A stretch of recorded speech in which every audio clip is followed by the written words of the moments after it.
You're listening to Margins, a mini episode of The Magnetic Pull. These are off-the-cuff moments pulled from the archives of live workshops, guest features, and Q&As with me, Amy Pearson. These minis are unscripted. They are less polished, but they're still potent. Take only what you need. Let's get into it.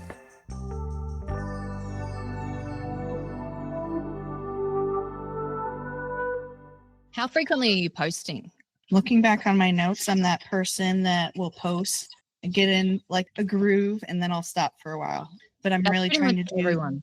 Don't feel bad about it. I'm really trying to do twice a week at this moment. Okay, great.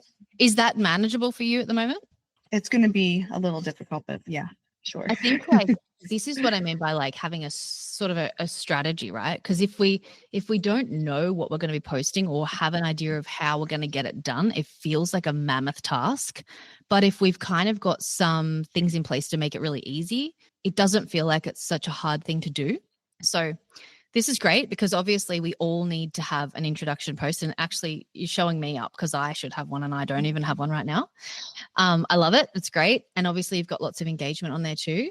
I think this is like the perfect example of one of those pieces of content that the goal of this is actually just to show people who you are. And yes, to get engagement, but I didn't mention this in the workshop, but sometimes actually the goal isn't about what we think it is on social media. Like sometimes the goal really is just teach people about who you are and have a place for them to find you. And that is like accomplishing itself already, right? The only thing I would suggest about this would be to have some of the relevant words bolded or highlighted or in a different color, because it's good having me because I'm an ADHD. So my brain immediately, when I see text like this, I just zone out. It doesn't matter what it is or who it is. And so it's good for me to audit people with this brain because I immediately go, oh, I'm like the person that's scrolling for hours. That's just how my brain is. So when I see something, I can easily go, you could improve this by, Yeah, it makes sense. You could also do so many pieces of content based on this one piece of content. Like you don't need to just let this live and die in this one piece now, because there's so much in here that's interesting. And every slide, you could have a whole carousel just with these 4 things, but call it something else and put a hook at the start. Or you could do a slide based on this, like a carousel based on this, and have, 5 slides, and you could have an interesting hook at the start about, your favorite types of businesses that you've worked with, but that's not the hook. That's just the theme, right? So good. Okay. The other thing I would say is for your call to action, rather than having just heading to the website and the email, because on social media these days, no one will do that. Everyone is lazy. Everyone is lazy. Even link in bio, most people don't click it anymore. So I would have like either a direct call to comment for a free 10-minute call, if that's what you do. If you don't do that, that's fine. And then basically you're creating the sales process funnel to begin on Instagram instead of having like a big gap between the website and the Instagram. And you're breaking down the process time to getting clients, if that makes sense. So you could do that, or you could do like a freebie that you could give them as like a first step before they work with you or something, but I think great content, but you could get a better result from the comments, if that makes sense. So this one, what does it say? 3 packaging mistakes that scare off buyers. This is great because this is a perfect example of you're giving them a list. So you're saying 3 mistakes. So people are going to want to get to the 3 mistakes on this content. That's what we do the number thing for, right? And even if you haven't got a lot of comments on this, if you're trying to get more packaging clients, this is the kind of content you could do more of to get more eyes on you. Great. Love the 2 examples. Love that you've highlighted the keywords. I think that's really good. And you know what's interesting? And this is something worth talking about with you guys because you're designers. But I think what we find in the design space, and having been in it for so long myself, is that we have a lot of designers in our audience.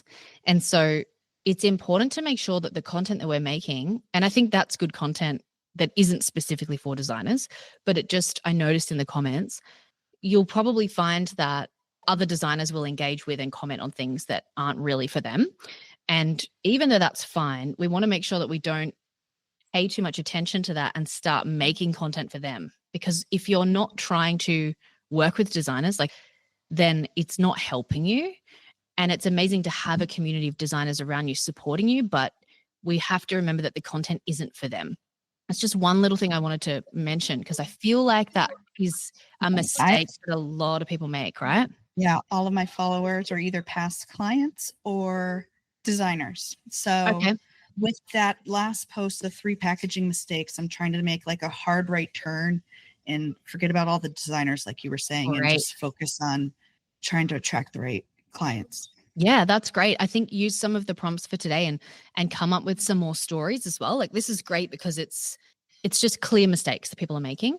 It will be something that designers also like because they can benefit from this, right? Because they're like, oh, I can now be aware of these things and talk about it when I'm trying to book clients.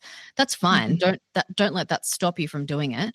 But I think if you're also able to tell stories about your experience working with package clients or the solution that you've created for them, or why you like doing packaging and what the benefit is for them, and there's so many different directions you can go.